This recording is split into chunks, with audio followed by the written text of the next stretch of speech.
Balandia, micro du pasteur Bobo, actualité compliquée, topé bilan, mbote, tu que boza ebele, bozali, Kolandabiso, partout à travers le monde, direct le Baka, tout sitôt dépassé 800 000 personnes au Bazolandabiso chaque mois, bientôt 1 million de personnes au Balandabiso chaque mois. Boza ebele, plus de 17 000 abonnés na YouTube, tous visé d'ici là 100 000 abonnés dans les réseaux sociaux. Boza ebele, boza Kolandabiso, le but est de faire passer la bonne information et puis inviter, il y a qualité makasi na micro du pasteur Bobo Basangola biso a tout comme ça dimension il y a occupation oyo ba congolais nyonso ba ebi yango balobaka ngo en privé mais publiquement congolais akoma kobanga congolais azakobanga congolais alobi na mataka avion na kendala Congo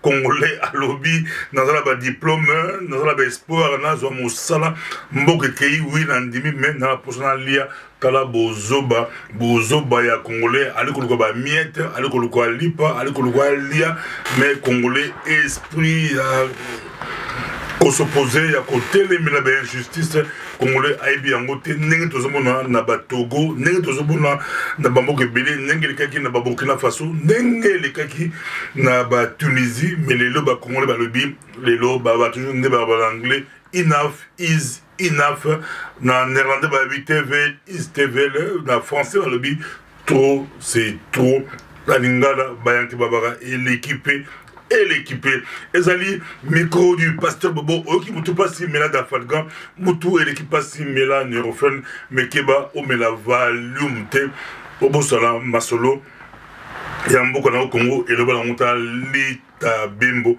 alobi Bobo sanate minute lobaki babi kabila ye amesa na ye il préfère amener volume azopongi alala abo sala masolo ya Congo pour te pression et l'équipe trop pression par américain pression par européen pression par français oh il y a check mon thème à quel départ Macron va coopérer pétrole contre référendum de Tolobaki mais France Ango Macron a zapaki France Ango azadi koluka kumba leadership et le journal le potentiel de Kinshasa aux approches et rassemblement bamba le week-end France n'est na 72e Assemblée générale il y a Nations Unies, France a un leadership et la pression discours a de la sens que ça la pression que l'élection au Congo et ça la année où France a pression et pas Kabila il y a Kabila azola la bienté Kabila a quel type à Sassou Nguesso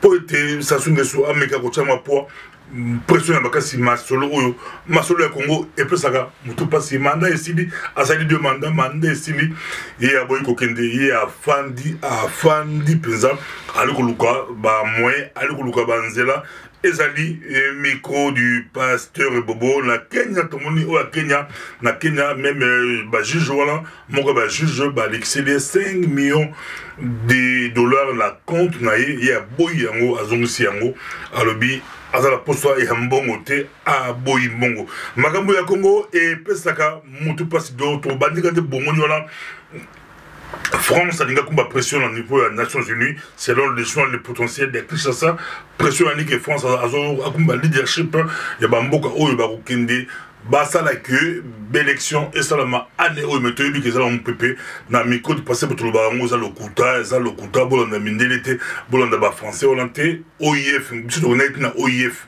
mukolo bayamba connaît nanga na OIF biso micro de passer bo to les quatre de bosso OIF et bien cadré na police française ba panza batu ba avec pour bossinga qui manifestation ba nga ba très bon marché mais nanga otakin a gagné la OIF na France na Paris pour démontrer que l'élection est resolutée année où c'est impossible. Parce que va démontrer en gros, quelqu'un n'a pas sadé na Afrique, va démontrer que l'élection est resolutée. France va bien en gros, l'élection est resolutée. C'est le France a reçu la pression dans les Nations Unies. Dans le poteau, mon œil, la manipulation, ils appellent le coup de Monko pour la sa opposition Pongi qui ne sait pas que l'élection est resolutée année où. N'a la évité. Mais à la opposition est bien.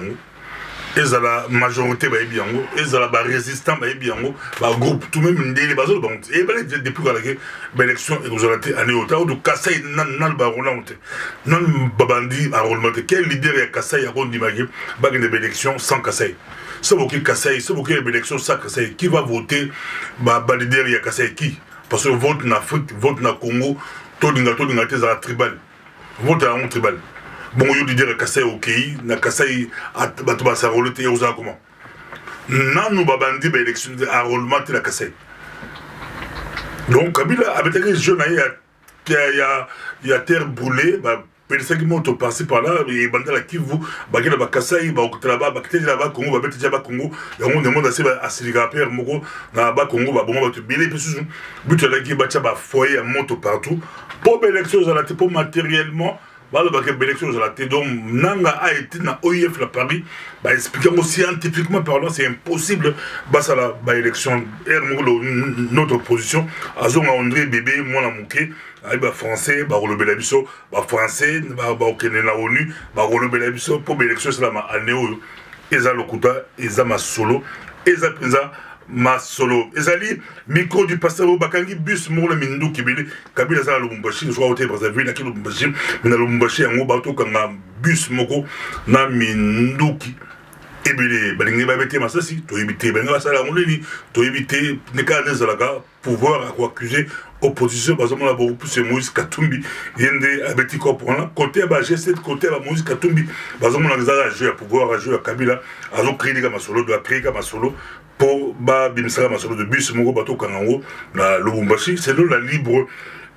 Belgique n'a pas mis Siango, la libre Belgique, ça représente ça anti-Kabila, Makasi, mis Siango, avec Bakangi, bus Moro, na Mindoki, là, le Bumbashi, Kabila, à le Bumbashi, donc Masolo Ango, tu évites Mindoki Ango, et n'a pas Nini, Mindoki Ango, c'est là qui va puis, elle se faisait à solo, Toka Kabila, jeune, il faut créer force opposition, force rébellion, faux coup d'État. Pour autre la pouvoir Mobutu passe là yango akanga ba te belé ba fandika ba créer coup d'état le couteau pour abangisa atika la pouvoir pour bato to ba cop minduki so ba ki ba kangi minduki bo lengi bo bangi bo boaki minduki mbala mo ba stratégie ya bato ba service donc bus minduki na Kabila ba kangi na Lubumbashi et belé Kabila na Lubumbashi na bus minduki masolo oyo eza pasi na ndenge moko ya ko salante niveau ya.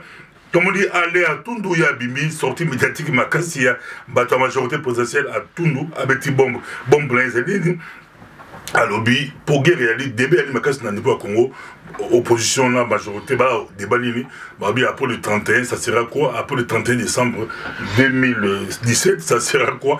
Biso débat, après le 31, il y a une date, on soutient, pour tout le monde, 2016, 19 décembre, là, on a 5 ans, la communion, après ça, va Congolais, communion, après ça, classe politique, communion, après ça, va tout pongi, la pongi, Kabila, les gars, sans problème, mais la stratégie d'abord, va créer ce date, le 31 décembre 2017, mais aller à Tundouye, mon majorité le bi, après le 31 décembre pour la Bango, c'est quoi? C'est facile. Pour la Bango, c'est ça, gouvernement, na semi, pour battre là, pour relancer le Bango, c'est le bata majorité, dans des petits problèmes, parce que, le 31 décembre, c'est mon pouvoir, mais Martin Fayulu, le opposition, il y a un rassemblement, il a dit non, il faut une courte transition après le 31 décembre, mais ça sera une transition sans Kabila. Transition de France, à l'opposition, avec France, à la Nations Unies.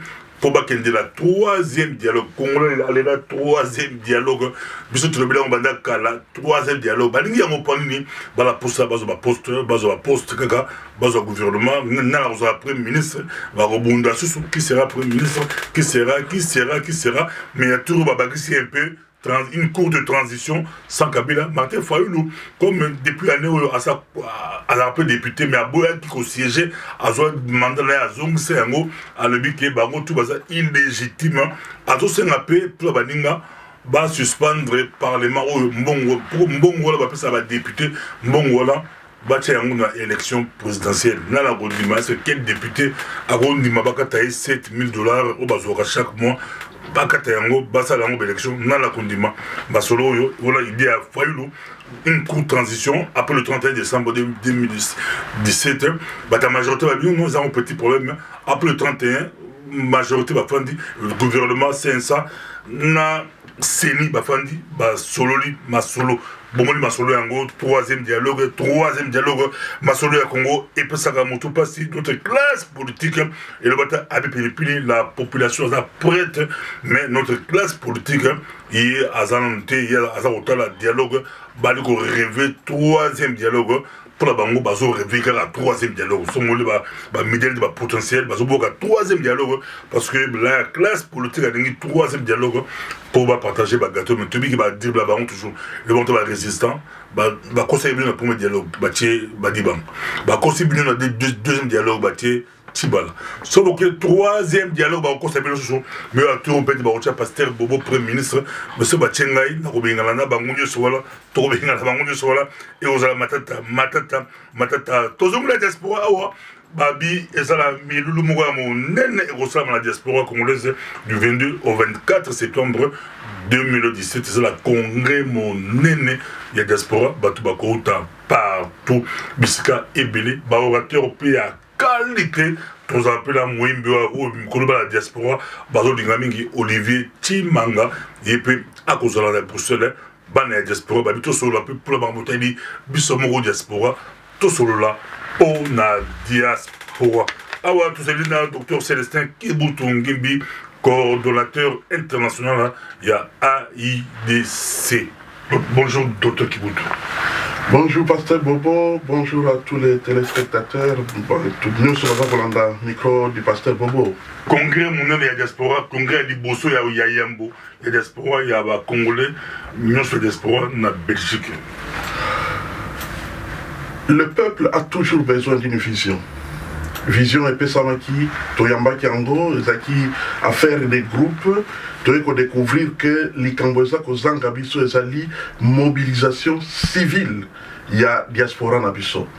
Mobilisation civile, c'est-à-dire que Toza, qu'aucun de la direction, il y a Bitumbate, pour le moment, Mende et ça, développement, unité, visibilité, Biloko Nyoswana, pour se sentir à l'aise dans le mouvement de Bango. Et d'ailleurs, c'est ce qui manquait à notre pays. Les politiciens, eh ben, voilà, la diaspora s'élève. Et c'est la semaine prochaine, du 22 au 24 septembre, que nous allons nous retrouver pour un premier congrès.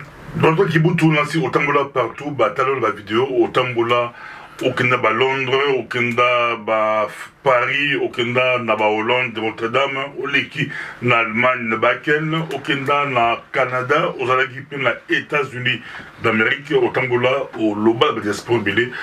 Mais pour expliquer pourquoi le congrès est d'abord important. Pour la diaspora, pourquoi le congrès est important et puis comment la Kati. Congrès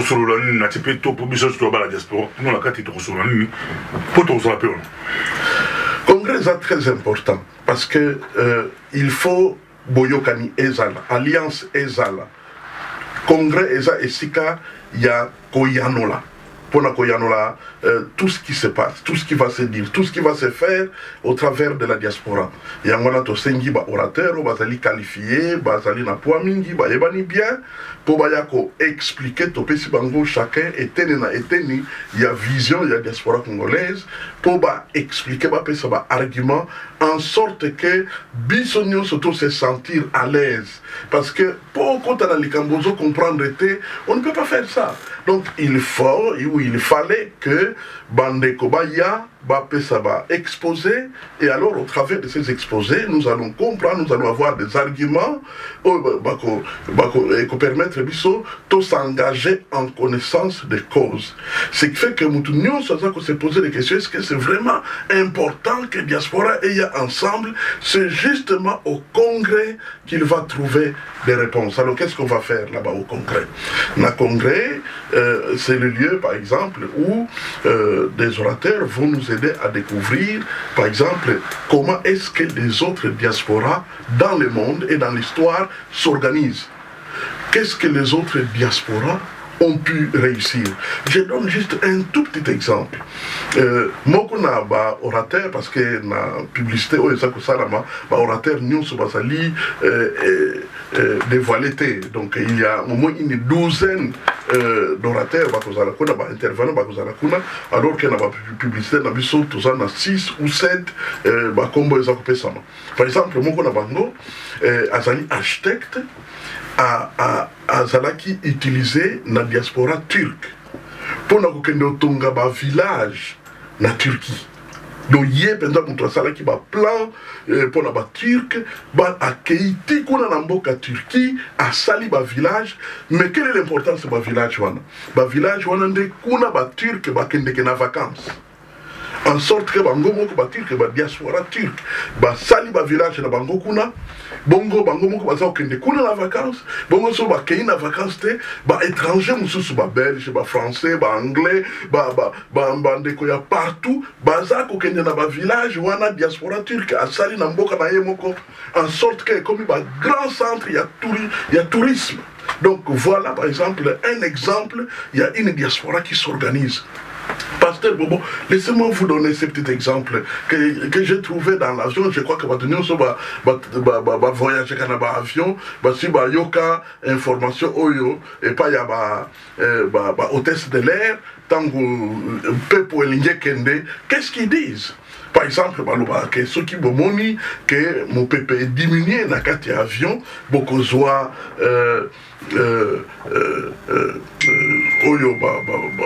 donc une sorte de masque au lapiango pour continuer qu'on soit mon pépé. Car ceux qui osent en moi, et sengeli au batela, qu'est-ce que tu vas faire? Eh bien, yonde mukolo ozwana nous masque. Bongo sitango zui moi masque, wanande otika la kozala na capacité ya kopesa masque et pas ya mwana. Car c'est ceux qui yo bandeli na mwana, opesa ye masque, qu'est-ce qui va arriver? Ceux qui opèrent de connaissance, mwana pe moya à profiter na masque et ça te binu mbale, boko kufa. C'est pourquoi balobaka. Écoute, kamata masque, yo mutosa ko batela mususu, lata masque, o respire malamu wanande ko nguya ya ko salisa mwana na yo ezali ndenge moko na diaspora. Personne n'ignore que la diaspora fait beaucoup pour notre pays, ce qui est normal. Nous aidons notre pays, nous aidons nos membres de famille, et ainsi de suite. On a élaxi que tout ça qu'on ça, masque, en premier lieu un peu, et pas y a batonabiso. Mais si koyo, na katia vision, il y a AIDC, qu'est-ce que nous faisons? C'est que d'abord, nous-mêmes, ici, à la diaspora, nous devons nous développer. C'est très important. Tout se développer sur le plan matériel. C'est pourquoi il y a des cotisations. C'est très important, nous ne pouvons pas changer ça. C'est important que nous puissions nous développer sur le plan matériel. Et puis maintenant, deuxièmement, visibilité la biso. C'est-à-dire que tous allons un grand groupe visible.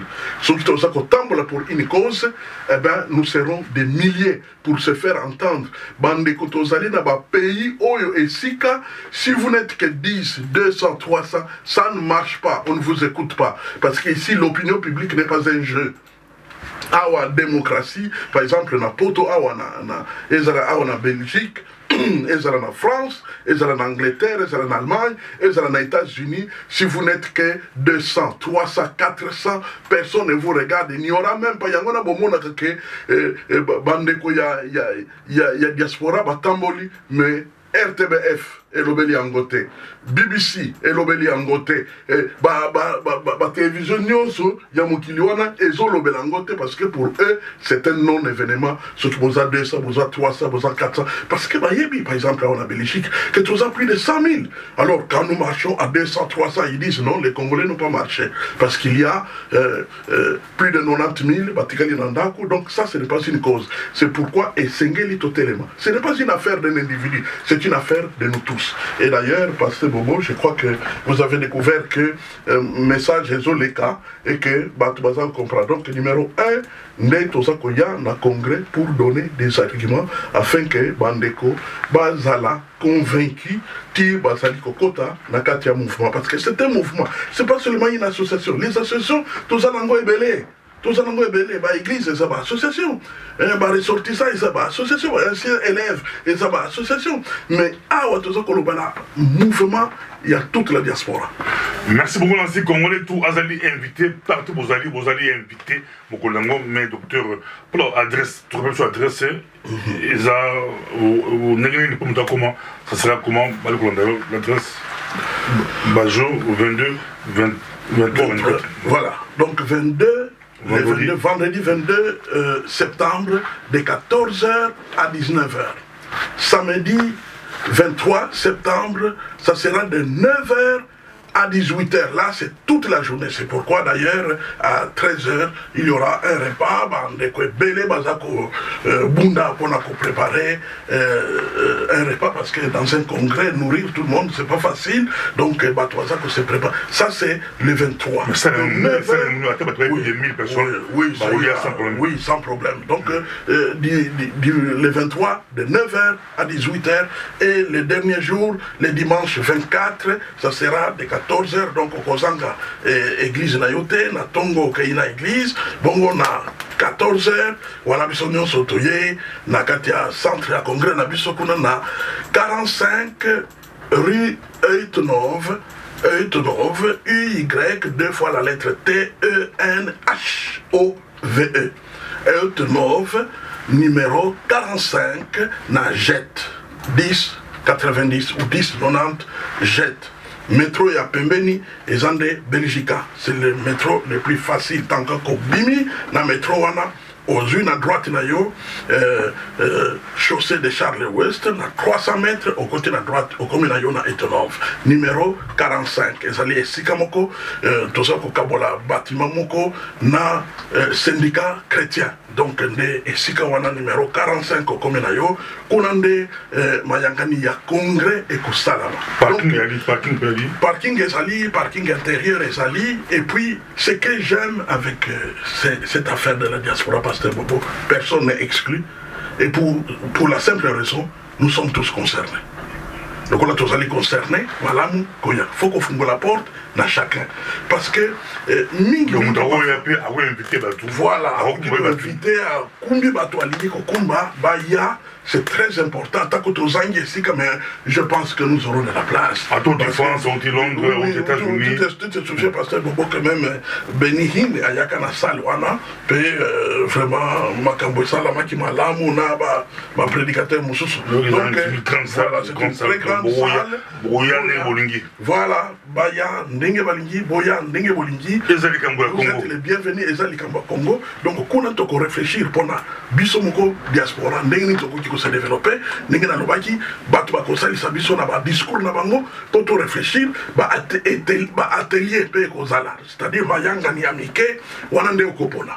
Et qu'on s'en a 4, 5, 6 ateliers, on a côté là, na atelier, on a babongisaka, Makambo Etali, encadrement de la jeunesse. Non, Gana Okendekuna, et si il y a atelier, pour organiser commerce, ah non, non, Gana Okendekuna, na atelier au côté, pour organiser ONG, non, non, on a Gana atelier, pour organiser une entreprise, et ainsi de suite, ou bien, on résoudre des problèmes et un conflit quand il y a telle situation qui se présente, ou bien, ah non, non, Gana Lingena comprendre davantage quelle attitude n'a sur le plan politique, atelier Pékozala. Donc, en fait, il y a Kolongola, ignorance. Donc, tu te libères de ton ignorance pour que tu puisses être équipé en tant que membre de la diaspora, un citoyen efficace qui puisse travailler pour la diaspora, mais aussi pour notre pays. Parce que, voyez-vous, Tozali, 2 catégories, Pasteur Bobo. Ponangaï, 2 générations. Première génération, ils allaient au Bazanga, ma prénom. 45 ans et suivant. Et puis deuxième génération, jeunesse, 30, 35, 40 ans. Alors, les deux générations. Et je pense que pour la vie, c'est le moment de se poser la question, quelle diaspora voulons-nous laisser derrière nous? Quelle diaspora voulons-nous avoir? Et quel pays? Parce que la diaspora, quel pays souhaitons-nous avoir? Parce que diaspora, Pasteur Bobo, et Mimaka, na suka kozonga mboka. Yomoko somona ndenge zoleka na Israël. Ba juif belé, baza kozonga kuna, na ba construction o ba bengi ba colonie, ba colonie ba tuba utaki quelque part ba yekutu na ba synagogue na bango Pasteur Bobo. Donc ce n'est pas étonnant qu'un jour église zalaki na Bruxelles et yé mobimba à Longwe à ko kita na Kisasa parce que ba tunyo so ba zone kuna. Alors quel pays nous voulons avoir là-bas? Merci beaucoup docteur. C'est de musique diaspora que boto citoyen jo l'église son boke bongi à toi surtout se retrouver na pasteur na bandimi na batutu na Congo. Je crois que le docteur qui a actualité compliquée, tout ce qui est maintenant à expliquer, pour ça, Magambo diaspora, Magambo Congo, et ça, très important. Là, c'est tout ça, mais tout ça, aussi, moi, publicité, il y a AIDC, bon, la publicité, voilà, la carte de publicité, orateur, Botala, Botalango, Bolandem.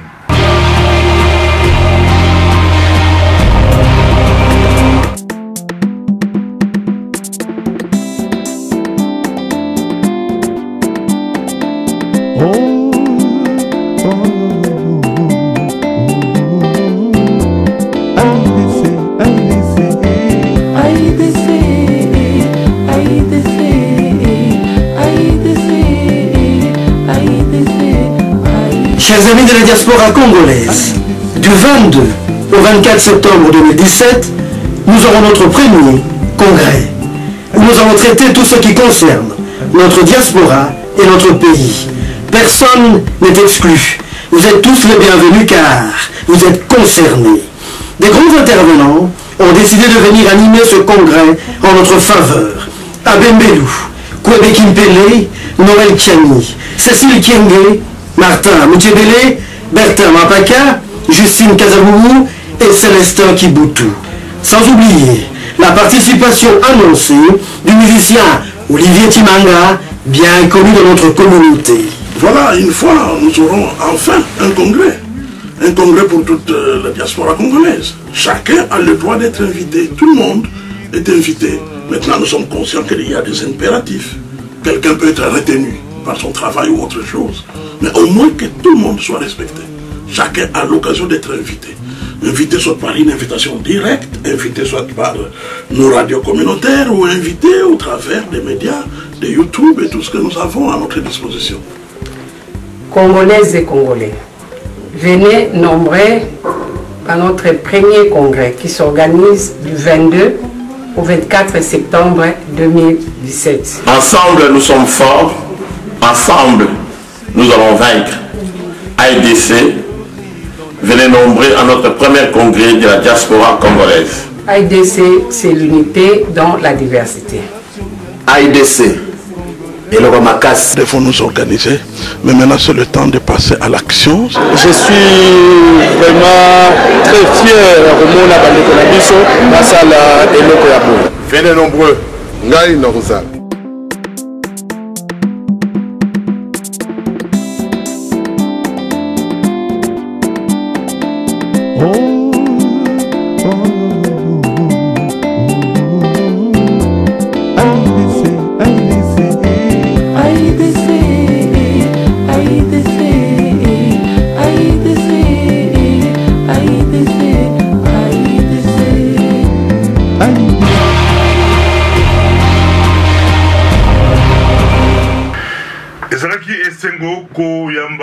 Docteur Célestin qui bouge ngimbi tout ça qui n'a eu tout c'est pili pesa tout c'est notre all bataille le bas beaucoup par rapport à bah congolais il y a les bandas bah congolais il y a diaspora dans le domaine où ça ne sais pas si docteur domaine il y a surtout à Kolia où tout les arabes le quoi bah Et puis il y a biso moko to some basu pa ya bapa ya eloko yo comment ça la pasi kwanga pa bandi bufumbwa pa bandi bumbinzo pa bandi busafu pa bandi pondu biloko nyonso ya mboka la biso Congo bato ba oteka la biso so avec mundibu muto la Congo a comprendre ça bandibu on se pela bandibu ba oteka et puis ba arabe ba marocain ba pakistanais ba indien ne ba koma côté la biso dans la fête Nabiso plein pour ceux qui c'est donc toi t'as 2 minutes c'est ça, c'est un problème d'organisation. Problème d'organisation. Par exemple, là, on a Bruxelles, il y a une palace, machin, quelque part là-bas, à Bruxelles. On a une salle comme ça, tout loué pour un événement.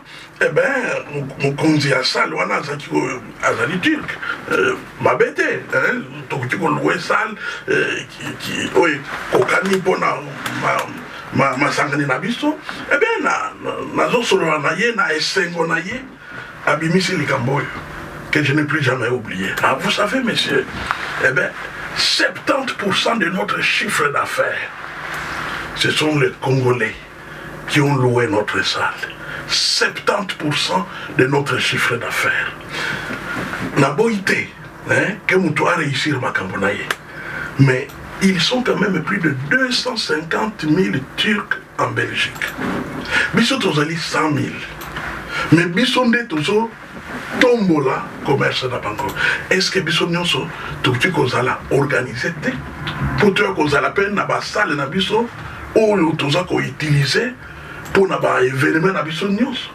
Ça, le pays à la moderne. Et ça passe, docteur, pas si.